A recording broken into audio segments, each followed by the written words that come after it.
Hey guys, welcome to my video review of the SteelSeries XAI. I know this has been a long time coming. I first did a video review on the SteelSeries Kinzu back about 2 to 3 months ago when the two mice just came out. Because the Kinzu first came out onto the market, so that's why I got it first. And the Kinzu is the optical version and the XAI is the laser version.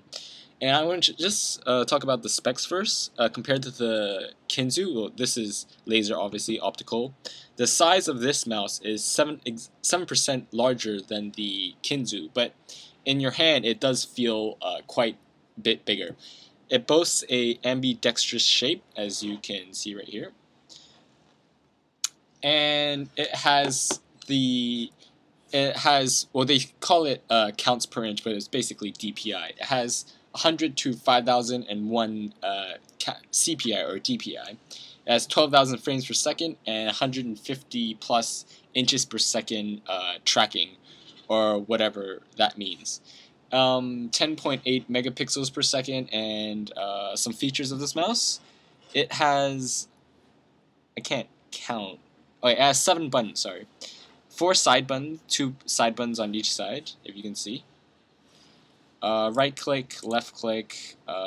There's a little button over here, which is a DPI switcher. Actually, you can switch between higher DPI, low DPI. So it's exactly the same as the Ikari and the Kinzu, and the scroll wheel, which is also a click as well. So why did I want to get the Zai after I got the Kinzu? Well, the main reason was because the Kinzu felt really nice in my hand. I really liked the feel of it.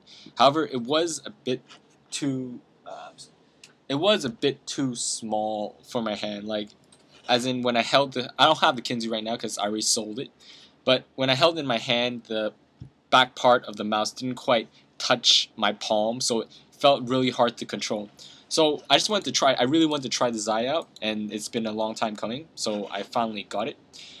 First thing, interestingly, I've been using my two other mice, the Death Adder and the Ikari. I don't have the Ikari with me at the moment, but so the Death Adder and the Ikari, I'm just gonna do a good comparison of these three mice because, in my opinion, they're three of the best gaming mice out there in the market today. Ikari and the Death Adder are both very big mice.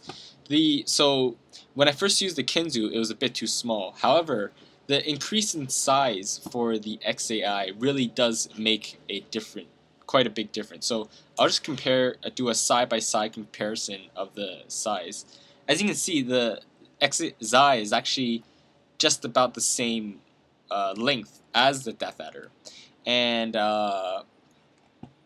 crap, is just about the same length as the Death Adder, and width-wise, like that, it's about the same as well. So that's a good thing. The only difference is that the Death Adder does have quite a high, because it's for right-hand gamers, and it has a really high, like, dent or whatever you call it. I don't know, a hill, yeah. So which grows into your palm. And the Zai is obviously ambidextrous, so it's a little bit flatter on the back and kind of smooths over. It gives me a good mouse that reminds me of feeling is probably the Microsoft 1.1. The Internet Explorer 1.1, that has a very similar feeling, but that one is much more bulkier. This one definitely feels much better built.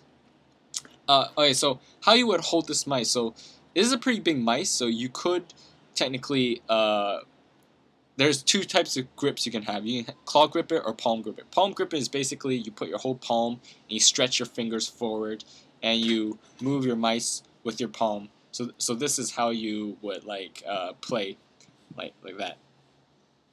And that it is pretty comfortable. Or you can claw grip it and you move your fingers back a bit and you only use your fingertips to kind of hold on to the mouse.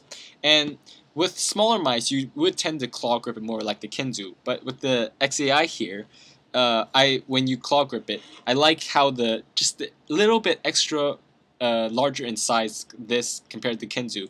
It does touch the inside of my palm when I claw grip it.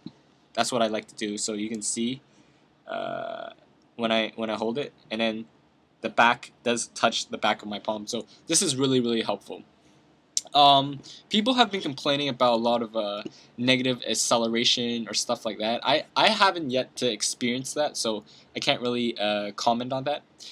In games such as like I play a lot of Dota, so I do a lot of fast, like precise clicking, and stuff like that, and I'll always moving the mouse, and it all feels quite comfortable.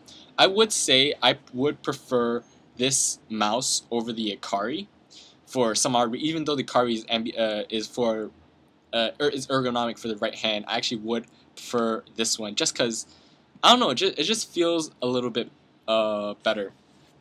What else to say? Quite strangely, even though I've used the Kinzu before, the first time when I bought this, I bought a completely brand new one. When I picked it up, I had a really feeling of like dislike because I kind of didn't know how to like hold the mouse. I didn't know if I should hold it like back here with the indentation right here, or should I like hold it like up front like that. So at first, I actually kind of disliked the mouse. And another thing about this mouse is the buttons here. They actually feel a bit harder to click than the Akari and the Kinzu for some odd reason. But that could be good or bad. It means that you won't make misclicks as easy, but you would take a little bit more strength to click on them. But after about 20 minutes, 30 minutes of just trying and testing with this mouse, I came to really, really like this mouse. However, that said, it's not like the Death Adder is still one of the best, like most comfortable mouses I like to use. But then the Zai definitely puts up a good fight. After buying this, I think I'm probably gonna sell my Akari laser because I just don't have that need for that many mouse since I already got this. Overall, I think this mouse it's quite pricey though. I bought mine for quite cheap. 710 Hong Kong, so that's like just under 100 US. So that 100, if you think about it, 100 US for a mouse is pretty pricey.